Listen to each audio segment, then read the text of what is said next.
भाई इंसान अपनी गाड़ी की सर्विस करवाना भी नहीं भूलता, अपने घर की साफ सफाई करना भी नहीं भूलता, यहाँ तक कि अपने जूतों तक की सफाई करना भी नहीं भूलता। लेकिन अपने शरीर की सफाई वो कब करता है? आप सोच रहे होंगे कि भाई हम नहाते धोते तो रोज हैं, तो सफाई तो हो ही जाती है। मैं बाहर की सफाई की बात नहीं कर रहा, मैं भीतर की सफाई की बात कर रहा हूँ, पेट की सफाई की बात कर रहा हूँ। भाई वाघ भट्ट जी ने आयुर्वेदा में लिखा है कि 99% बीमारियां पेट से पैदा होती हैं। चलिए पहले ये समझ लेते हैं कि हमारे पेट से बीमारियां पैदा कैसे होती हैं, और तभी हम समझ पाएंगे कि फिर उस पेट को साफ कैसे करना है। आपको ऐसे बहुत सारे लोग दिखेंगे जो अपनी बीमारियों के कारण दुखी रहते हैं, डॉक्टरों के पास घूमते रहते हैं, किसी वैद्य के पास जाते रहते हैं, और फिर उनका जीवन दवाइयों के सहारे चलने लगता है। और ये भी हकीकत है कि उन दवाइयों से उन्हें कुछ देर के लिए तो आराम हो जाता है, लेकिन उस बीमारी की जड़ कभी नहीं जाती। और जैसे ही वो दवाई लेना छोड़ते हैं तो दर्द फिर से उनको परेशान करने लग जाता है। भाई कितने ही लोग आपने देखे होंगे, और वास्तविकता में तो आपके परिवार में भी ऐसे लोग होंगे। किसी के हाथ में दर्द होता है, किसी के घुटनों में दर्द होता है, किसी के पैर में दर्द होता है, और किसी के डायबिटीज है, किसी का लीवर खराब है, किसी को पथरी है। लेकिन समझने की बात यह है कि जिस तरह एक बीज से एक पेड़ बनता है, उसी तरह हमारे पेट में जमा गंदगी से ही इन सारी बीमारियों का जन्म होता है। भाई ये तो हम सभी जानते हैं कि फलों और कच्ची सब्जियों को पचने में तकरीबन 2 से 3 घंटे लगते हैं। वहीं पर अगर हम अनाज की बात करें, जैसे गेहूं या फिर कोई और अनाज, तो उसको पचने में 5 से 6 घंटे लगते हैं। लेकिन अगर हम बात करें मांस या मछली या फिर नॉन वेज की, तो उसको पचने में 15 से 20 घंटे लग जाते हैं। अब जो हम खाते हैं वो किस तरह गंदगी के रूप में हमारे शरीर में जमा हो जाता है, ये बड़े ध्यान से समझना।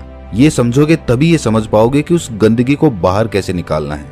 इससे मैं आपको आसान तरीके से एक उदाहरण के माध्यम से समझाता हूँ। मान लीजिए कि आप अपनी गाड़ी लेकर अपने घर से जाते हैं। रास्ते में गाड़ी सड़क पर चलती है, और कुछ दूर सड़क पर चलने के बाद सामने कीचड़ आ जाता है। अब जब कीचड़ में से गाड़ी होकर निकलेगी तो उसके टायर पे भी कीचड़ लगेगा, उसका टायर गंदा होगा। अब वो कीचड़ कुछ दूर बाद खत्म हो गया और आप फिर से सड़क पर आ गए। अब फिर से जब गाड़ी सड़क पर चलने लगेगी तो हो सकता है उसका कीचड़ हट जाए, लेकिन वो कीचड़ पूरी तरह से साफ नहीं होता, वो ऊपर ऊपर से साफ हो जाएगा। आप किसी चीज से साफ करेंगे तो भी वो ऊपर से ही साफ होगा, क्योंकि टायर पर जब हम देखते हैं तो उसमें लेयर्स बनी होती हैं, उसमें एक स्पेस बना होता है, एक जगह बनी होती है, और उसमें मिट्टी फंसी रहती है, कीचड़ भी उसी में फंसा रहता है। तो ऊपर से साफ करने पर वो ऊपर ऊपर से साफ होता है। उस टायर को पूरी तरह से साफ करने के लिए आपको तेज प्रेशर से उस पर पानी डालना होगा, तब उस बीच वाले स्पेस से वो मिट्टी निकल कर बाहर आएगी। लेकिन अगर हम हाई प्रेशर से उस पर पानी नहीं मारते हैं तो वो मिट्टी सालों सालों तक उसमें फंसी रहती है और टायर यूं ही चलता रहता है। उसी तरह जब हम कोई खाना खाते हैं तो पहले तो वो खाना हमारे मुंह में आता है, मुंह में हम उसे चबाते हैं, फिर वो हमारे पेट में पहुंचता है, जहां पर हमारी इंटेस्टाइन उसमें से रस लेती है, उसमें से जो भी न्यूट्रिशंस होते हैं उन्हें खींच लेती है, और उसके बाद उसे स्मॉल इंटेस्टाइन में भेज देती है, जहां से वो अपने रास्ते से बाहर आ जाता है। लेकिन हर प्रकार के खाने को पचने में अलग अलग समय लगता है, ये तो हमने सीख लिया, अभी पीछे बताया था। तो इससे पहले कि वो खाना पच पाता, हमारे इंटेस्टाइन उसमें से जरूरी न्यूट्रिएंट्स निकाल पाती, उससे पहले ही हम कुछ और खा लेते हैं। अब वो भी तो जाएगा, अब वो खाना जो हमने अभी खाया है वो भी इसी रास्ते से वहीं पर पहुंचेगा। तो अब जो खाना पहले से हमारे पेट में पड़ा हुआ है, जो पूरी तरह से हजम भी नहीं हुआ है, डाइजेस्ट नहीं हुआ है, वो अभी उस पर प्रेशर लगेगा। किसका? जो खाना हमने अभी खाया है उसका, क्योंकि वो भी तो उसी रास्ते से आगे जाने वाला है, और आगे तो जाम लगा पड़ा है। तो ये खाना उसको धक्का मारेगा और वो पुराना खाना बिना पूरी तरह से डाइजेस्ट हुए आगे निकल जाएगा। लेकिन जब ये हाफ डाइजेस्टेड खाना बिना पूरी तरह से हजम हुए आगे बढ़ जाता है तो ये पीछे छोड़ जाता है बैक्टीरियाज के भंडार। बहुत सारे बैक्टीरियाज होते हैं जो पीछे छूट जाते हैं, और ये बैक्टीरियाज हमारे इंटेस्टाइन से, यानी कि हमारे पेट की, हमारे स्टमक की जो इनर वॉल्स होती हैं उनसे चिपक जाते हैं, चिपट जाते हैं।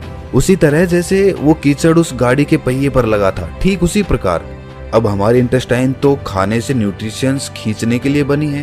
तो जब हमारी इंटेस्टाइन खाने से न्यूट्रिशंस खींचती है और शरीर के दूसरे अंगों में उन्हें पहुंचाती है, तो उन न्यूट्रिशंस के साथ ये बैक्टीरियाज जो पहले से ही हमारे इंटेस्टाइन से चिपके हुए थे, ये भी खून के साथ अलग अलग अंगों में पहुंच जाते हैं। जब ये बैक्टीरिया वाला खून हमारे शरीर के अलग अलग अंगों पर पहुंचता है तो अलग अलग प्रकार की बीमारी पैदा होती है।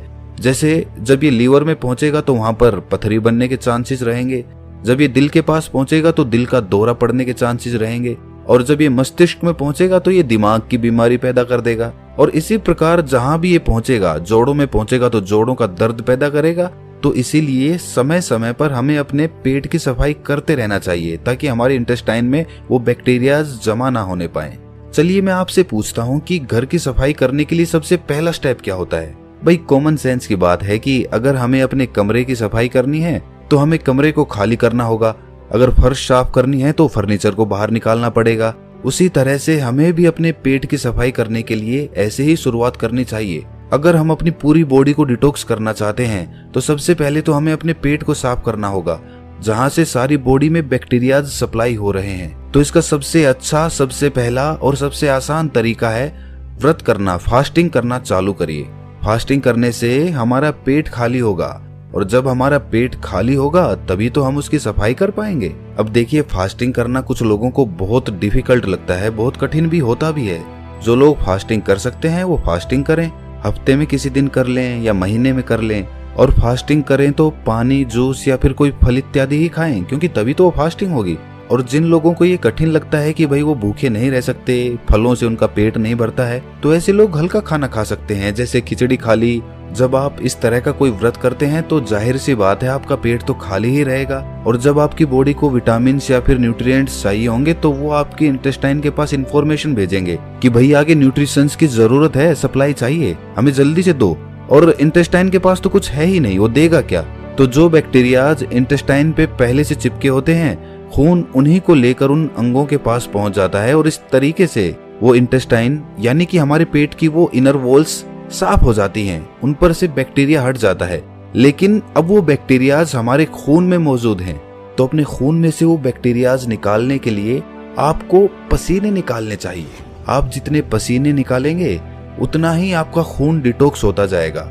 जो हमारी स्किन्स में छोटे छोटे पोर्स होते हैं ना, जहां से पसीना बाहर आता है, तो उस पसीने के साथ जो हमारे खून में जो अनवांटेड मटेरियल्स होते हैं वो भी बाहर आ जाते हैं। लेकिन एक बात सच बताना, आप में से बहुत सारे लोग ना सोचते तो होंगे कि कल से हम अच्छा रूटीन बनाएंगे, डेली एक्सरसाइज करेंगे, अच्छा खाना खाएंगे और अपने शरीर का ख्याल रखेंगे, लेकिन अगली सुबह आते ही आप भूल जाते हो।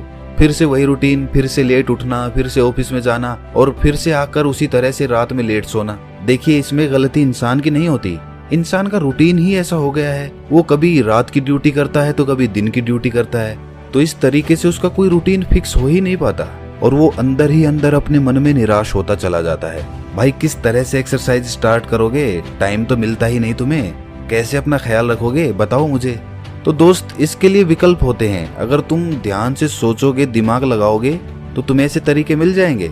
भाई इसके लिए हमें जापान के लोगों से सीखना चाहिए। जापान के लोगों का भी शेड्यूल इसी तरह बिजी रहता है, उन्हें टाइम मिल ही नहीं पाता कि वो एक्सरसाइज करें। उस देश में भी ज्यादातर लोगों को टाइम मिल ही नहीं पाता कि वो एक्सरसाइज कर लें, इसीलिए वो अपने पास एक साइकिल रखते हैं। कहीं जाना हो इधर उधर, छोटी मोटी जगहों पे, ज्यादा दूर नहीं जाना हो, वहां पर वो अपनी साइकिल का इस्तेमाल करते हैं, वरना तो पब्लिक ट्रांसपोर्ट में या फिर खुद की कार से ट्रेवल करते हैं। ज्यादा दूर नहीं, लेकिन छोटी जगहों पे कुछ दूर जाने के लिए वहां तो हम साइकिल का इस्तेमाल कर सकते हैं।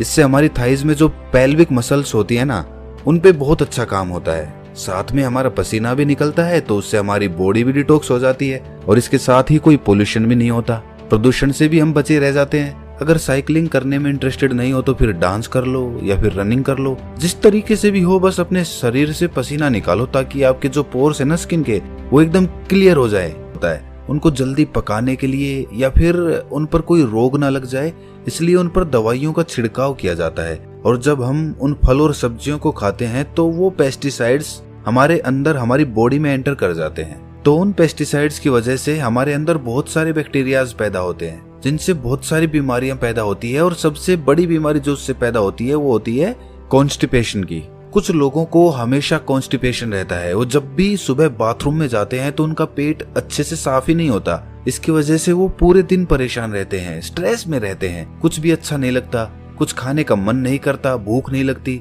तो उन लोगों के लिए त्रिफला चूर्ण सबसे अच्छी औषधि मानी जाती है। त्रिफला के नाम से ही पता चलता है कि ये 3 फलों से मिलकर बना होता है। आंवला और हरड़ त्रिफला चूर्ण के मेन कंपोनेंट्स होते हैं। आंवला में विटामिन सी होता है, फाइबर होता है, और वहीं पर हरड़ एक बहुत अच्छा एंटीबैक्टीरियल होता है, जिस दिन आप सुबह सुबह नींबू पानी नहीं पीने वाले, उस दिन आप त्रिफला चूर्ण का सेवन करें।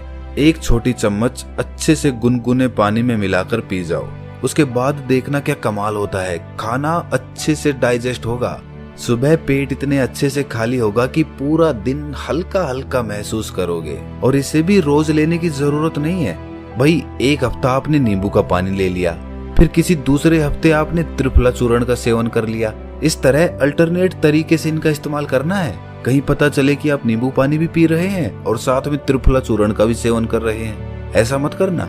अच्छा, एक राज की बात बताता हूँ। जो लोग अल्कोहल ज्यादा पीते हैं ना, उसकी वजह से उनकी बॉडी में एसिडिटी बढ़ जाती है। तो ये जो त्रिफला चूर्ण है, ये उस अल्कोहल के इफेक्ट को भी बहुत कम कर देता है। अच्छा देखिए, अगर आप पहले से कोई और दवाई ले रहे हैं तो त्रिफला चूर्ण को अवॉइड करना या फिर अपने डॉक्टर से कंसल्ट करके तभी लेना। अच्छा, एक और बहुत अच्छा तरीका होता है बॉडी को डिटॉक्स करने का, और वो है कि खाने से पहले फ्रूट्स या फिर सैलेड खा लो अच्छे से पेट भर के। उससे क्या होता है कि फलों में और सलाद में ना फाइबर होते हैं बहुत अच्छी मात्रा में। जब वो फाइबर हमारी बॉडी में पहुंचते हैं तो वो ल्यूब्रिकेशन पैदा करते हैं, जिस ल्यूब्रिकेशन की वजह से जो हम खाना खाते हैं वो कहीं पर अटकता नहीं है, वो आसानी से नीचे चला जाता है। और खाना कभी भी पूरा पेट भर के मत खाना। खाना हमेशा 80% के लगभग ही खाना चाहिए। 20% जगह पेट में खाली रहनी चाहिए। ये सारे तरीके आपकी बॉडी को पूरी तरह से डिटॉक्स कर देंगे। इनमें से कुछ तरीके थोड़े आसान हैं तो कुछ तरीके थोड़े कठिन हैं। आप अपनी सुविधा के अनुसार कोई भी तरीका अपना सकते हैं, लेकिन ये सारे तरीके बॉडी को डिटॉक्स करने के लिए हैं। माइंड को डिटॉक्स करने के लिए कुछ अलग तरीके होते हैं। अगर इस वीडियो में हम डिस्कस करेंगे तो ये वीडियो बहुत लंबी हो जाएगी, लेकिन आप ये जान लीजिए कि जितना जरूरी बॉडी को डिटॉक्स करना है, उससे कहीं ज्यादा जरूरी माइंड को डिटॉक्स करना होता है। क्योंकि हमारे माइंड में ना बहुत सारा स्ट्रेस है, बहुत एंजाइटी है, बहुत सारे डर है, फियर है, ईर्ष्या है, जलन है, द्वेष है, पता नहीं किस किस तरह के इमोशंस हमारे दिमाग के अंदर भरे पड़े हैं, जो कभी खाली ही नहीं होते, जो वहीं पर अटके रह जाते हैं और हमें हमेशा परेशान करते रहते हैं, नई नई बीमारियों को पैदा करते रहते हैं। उससे मानसिक बीमारियां बहुत सारी पैदा होती हैं। डिप्रेशन हो जाता है, हमेशा दुखी रहना, खोया खोया रहना, समाज से कटके रहना, किसी से मिलना जुलना नहीं, कॉन्फिडेंस कम हो जाना, अपने एक्सप्रेशन दूसरों के सामने एक्सप्रेस ना कर पाना, ये सारी प्रॉब्लम्स माइंड डिटॉक्स